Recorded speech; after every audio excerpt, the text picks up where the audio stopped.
의원님, 예, 질의해 주시기 바랍니다.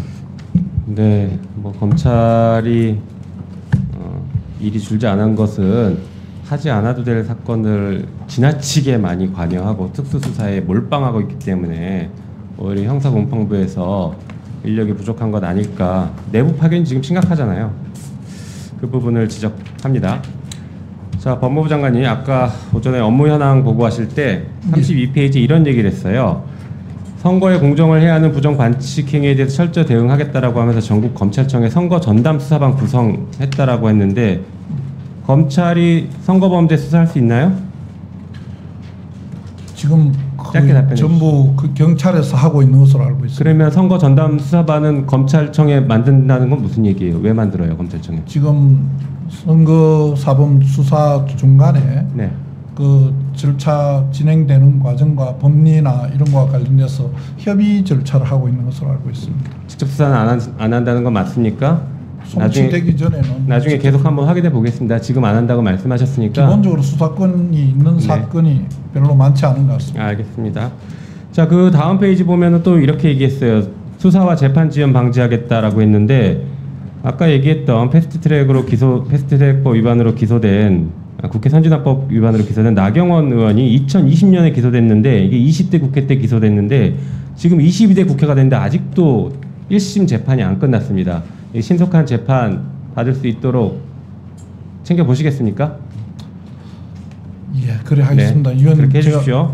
예. 네, 질의할 게 많으니까 넘어갈게요. 자, 김건희 여사 소환 조사에 대해서 혹시 장관께서 직접 관여하거나 지시하거나 뭐 보고를 받은 게 있나요, 없나요?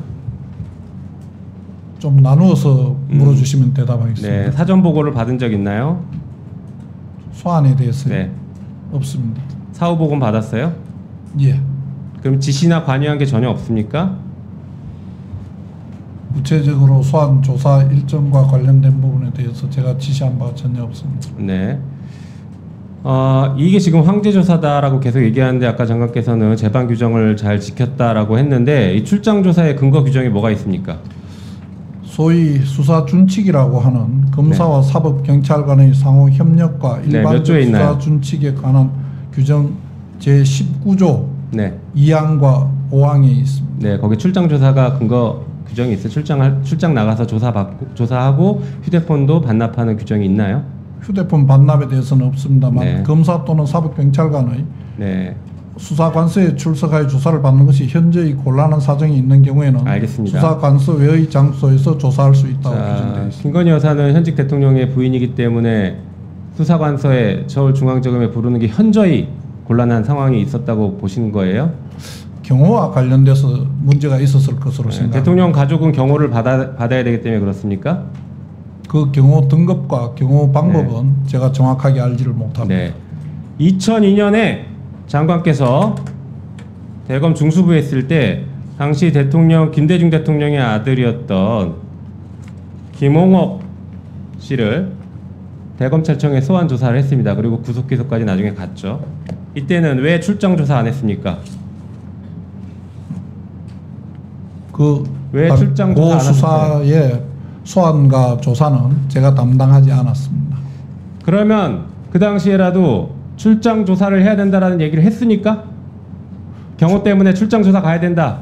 출장 조사는 상황에 따라서 했습니까? 안 했습니까? 제가 하지는 않았습니다. 네.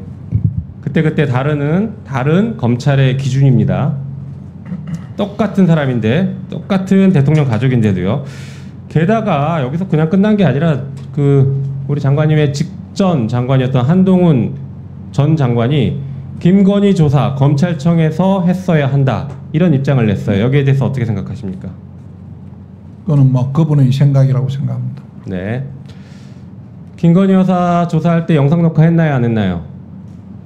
그건 제가 구체적인 수사 과정과 방법에 대해서는 알지 못합니다. 확인해서 다음번 법사위 때 다시 질의할 테니까 답변하십시오. 녹화 조사를 했는지 여부입니까? 네, 맞습니다. 우리 형사소송법 244조의 2에 보면 피의자는 고지만으로도 영상 녹화 가능하죠. 영상 녹화했는지 특히 지금 대통령 부인에 대한 수사는 더 중립성과 공정성이 확보돼야 되기 때문에 당연히 영상 녹화했어야 된다고 저는 보고 있는데 했는지 확인해서 다음 법사위 때 답변하십시오. 자, 그 최혜병 특검법과 관련해서 한동훈 지금 뭐 여당 대표는 이렇게 얘기합니다. 특검 추천을 제3자가 하도록 하자.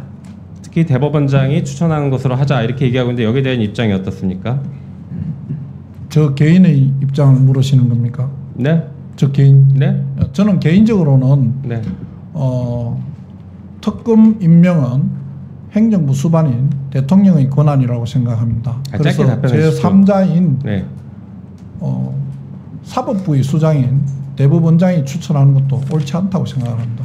네, 그때 우리 저기 특검법 거부권 행사할 때 그런 얘기를 했어요. 야당이 추천하는 것은 위헌이다 이런 얘기를 했는데, 자 이거 한번 읽어볼게요. 대통령은 제1항에 따른 요청서를 받은 날로부터 3일 이내에 한 명의 특별검사를 임명하기 위한 후보자 추천을 원내 교섭단체 중 더불어민주당 및 국민의당에 서면으로 의뢰하여야 한다. 이게 예전에 최순실 특검법에 있었던 내용입니다. 이것도 위헌인가요? 그 위헌 부분에 대해서 답해 보십시오. 빨리. 합의와 정부의 수용이라는 부분을 제가 말씀드렸습니다. 네, 합의 안 하면 우리 헌법상 합의 안 하면 다수결의 원칙으로 처리할 수 있습니다. 그게 위헌이니까 다수결로 처리한 게 위헌이니까 헌법 공부 다시 하셔야 될 것 같습니다. 또 이거 한번 들어보세요. 대통령의 가족 및 대통령의 본인과 그의 가족 및 친인척들의 사건을 대통령에 의해 임명되고 그 인사와 업무에 직접 영향을 미치는 법무부 장관이나 검찰총장 또는 그 영향권 안에 있는 검사가 처리하는 것은 사실상 대통령이나 법무부 장관, 검찰총장이 자기의 사건을 처리하는 것이라고 평가된다. 이런 상황에서 통상의 검사의 양심이나 정의감, 도덕성과 같은 주관적 요소에만 의지하여 사건의 공정한 처리를 기대하는 것은 제도의 속성과 그 작동 현실을 등의시한 태도이다. 그렇기 때문에 특별검사를 도입해야 된다. 이 의견에 동의하십니까? 의원님 의견에 100% 동의하지 않습니다. 네. 이게 윤석열 검사가 최순실 특검을 마치고 나서 만든 백서에 들어있습니다. 지금 동의하시지 않는 것은 현직 대통령의 의견에 동의하지 않는 것으로 이해하겠습니다. 네, 수고하셨습니다. 다음은 주진우 의원님 질의하시기 바랍니다. 예, 주진우 의원입니다. 법무부 장관님께